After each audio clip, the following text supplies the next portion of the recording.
कारण शेतकऱ्यांना दुधाला भाव जास्त देणे आणि जास्तीत जास्त काटकसर करून आपण कसा दूध संघ चालवायचा हे आमचं हे ध्येय राहणार आहे. सुरुवातीपासून काय करायला पाहिजे, काय केलं आणि ह्या दृष्टीनं आम्ही त्या कृषी दिनाचं औचित्य साधून आम्ही शेतकऱ्यांना निश्चितपणानं न्याय देऊ आणि जास्तीत जास्त मतानं ते आमच्या महायुतीच्या आघाडीत निवडून येणार. काय भरती नाही झाली तर फी परत? होय, अगदी बरोबर ऐकलत. आणि आम्ही फक्त आश्वासन नाही तर हमी देतो. राजर्षी शाहू करिअर प्रबोधिनी, विश्वास, गुणवत्ता आणि निकालांची परंपरा. आजच आपल्या पाल्याचा प्रवेश निश्चित करा.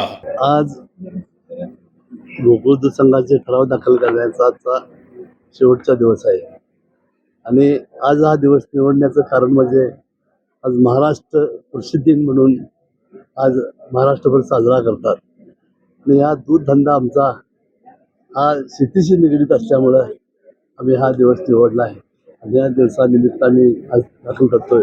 कारण शेतकऱ्यांना दुधाला भाव जास्त देणे आणि जास्तीत जास्त काटकसर करून आपण कसा दूध संघ चालवायचा हे आमचं हे ध्येय राहणार आहे आणि या कृषी दिनानिमित्त आम्ही त्याच दृष्टीनं आपण पावलं करत आहोत.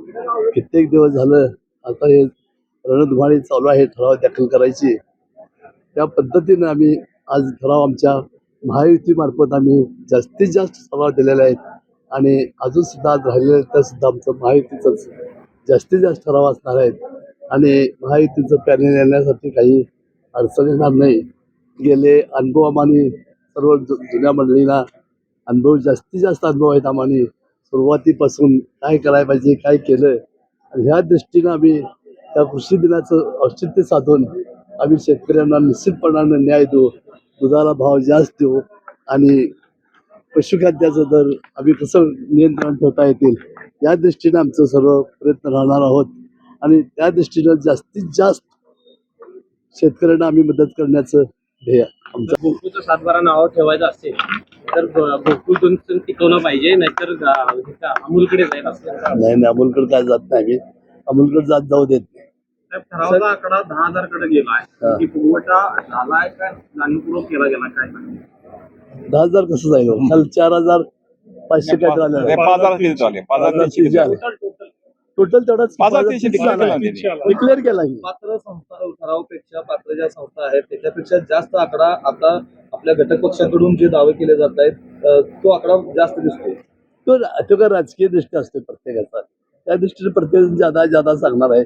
परंतु दाखल फक्त 5,300 झाले, तेवढंच झालेलं आहे. 5,300 ठराव दाखल झालेले आहेत. मात्र आता सगळ्या नेत्यांकडून दावा केला जातोय की आम्हीच मोठा भाऊ आहे. मात्र ह्या ठरावांचा मतदानामध्ये पारदर्शकपणा दिसेल का किंवा मतदानामध्ये त्याचं रूपांतर होईल असं? पारदर्शक होणार आहे. कारभार आणि इलेक्शन सुद्धा पारदर्शक होणार आहे आणि जास्तीत जास्त मतानं ते आमच्या महायुतीच्या आघाडीत निवडून येणार. त्यांच्या ठरावावेळी की मोठा भाऊ म्हणून राष्ट्रवादी आम्ही राहू, त्यात धनंजय माडिक परवा दिवशी म्हणले मोठा भाऊ आम्ही राहू भाजपच्या. आवळीजवळी असतील ते. कोण मोठा भाऊ राहील? कोण राहील? नक्की मोठा भाऊ कोण राहील? आवळीजवळी महायुतीमध्ये मोठा भाऊ कोण राहील? मोठा भाऊ सगळे एकत्रच आहेत. आम्ही महायुती हेच मोठा भाऊ.